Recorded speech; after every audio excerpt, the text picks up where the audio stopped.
नदी के किनारे अक्सर कुछ दोस्त घूमा करते थे। यह नदी उनके गांव के ही पास में बहती थी और सभी लोग उस नदी के रास्ते दूसरे गांव में जाया करते थे। नदी के पास एक पगडंडी थी जिस पर सभी लोग वहां से जाकर दूसरे गांव में पहुंच जाया करते थे। उनके पास दूसरे गांव में जाने का और कोई भी रास्ता नहीं था। 3 दोस्तों को हमेशा साथ में रहने की आदत थी और वह उस नदी को बहुत ही पसंद करते थे।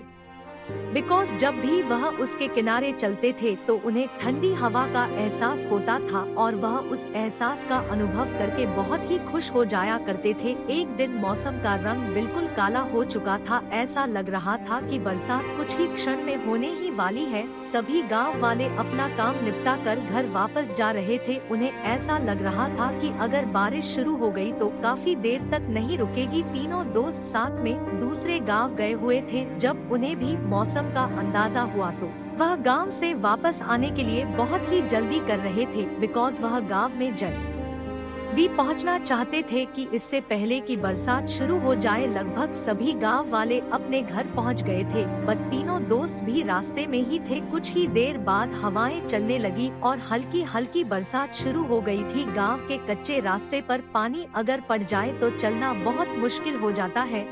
इसलिए तीनों दोस्त जल्दी जल्दी अपने कदमों को आगे बढ़ा रहे थे। उन्हें यह नहीं पता था कि बारिश इतनी तेजी से और बहुत जल्द आ जाएगी और बारिश भी पूरी तेजी से बरसने लगी। वह तीनों दोस्त एक पेड़ के नीचे खड़े हो गए और सोचने लगे जब बरसात धीमी हो जाएगी तभी हम आगे बढ़ेंगे। बट उन्हें इस बात का अंदाजा नहीं था कि बारिश कितनी तेज शुरू होकर कब रुकेगी और उन्हें कितना इंतजार करना पड़ेगा। तभी उन तीनों दोस्तों में से एक दोस्त बोला कि मुझे तो जाना ही पड़ेगा, मैं यहाँ पर इंतजार नहीं कर सकता। अगर मैं यहाँ पर इंतजार ही करता रहा तो घर में कोई भी काम मेरे बगैर नहीं हो पाएगा। सभी लोग ऐसे ही बैठे रहेंगे। दोनों दोस्तों ने पूछा कि तुम ऐसा क्यों कह रहे हो। उसने कहा कि शाम होते ही मुझे दूध निकालने का काम करना होता है, जबकि घर में कोई भी इस काम को कर नहीं पाता है और अगर ऐसा नहीं हुआ तो बहुत परेशानी होगी, हमें चलना चाहिए। दोनों दोस्त यह सोच रहे थे कि बारिश रुक जाए तो ज्यादा अच्छा है।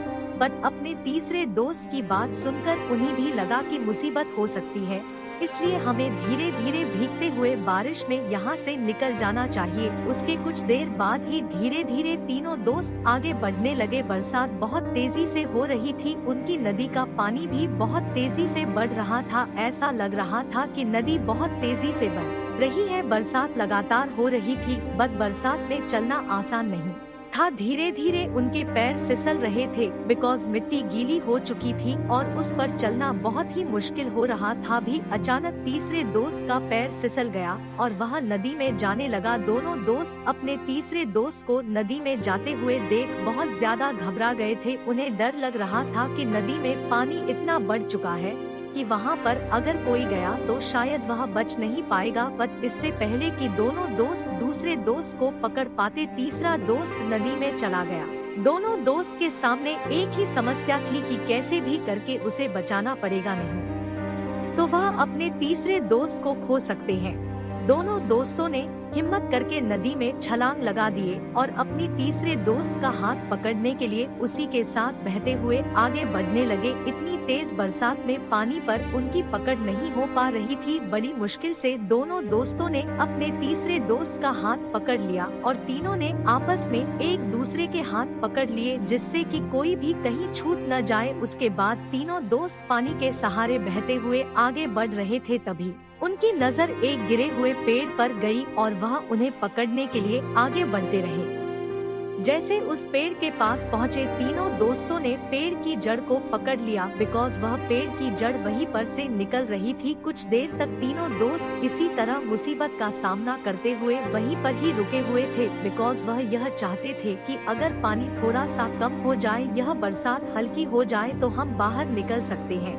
लेकिन बरसात को देखकर ऐसा लग नहीं रहा। तो बरसात तो लगातार तेजी से हो रही थी, उसका रुकना शायद अभी संभव नहीं था। भी कुछ आदमी भीगते हुए रास्ते से जा रहे थे। उनकी नजर उन तीनों दोस्तों पर पड़ गई और उन्हें बचाने के ये उन आदमियों ने काफी कोशिश की और इस तरह तीनों दोस्त बच गए और बाहर निकल गए। जब तीनों दोस्त घर पहुँचे तो तीसरा दोस्त उनका धन्यवाद देने लगा कि हमारी दोस्ती बहुत अच्छी है, तुमने मेरी जान बचाई। दोनों दोस्तों ने कहा कि तुम्हें ऐसा नहीं कहना चाहिए, दोस्त होता ही सबकी मदद करने के लिए है।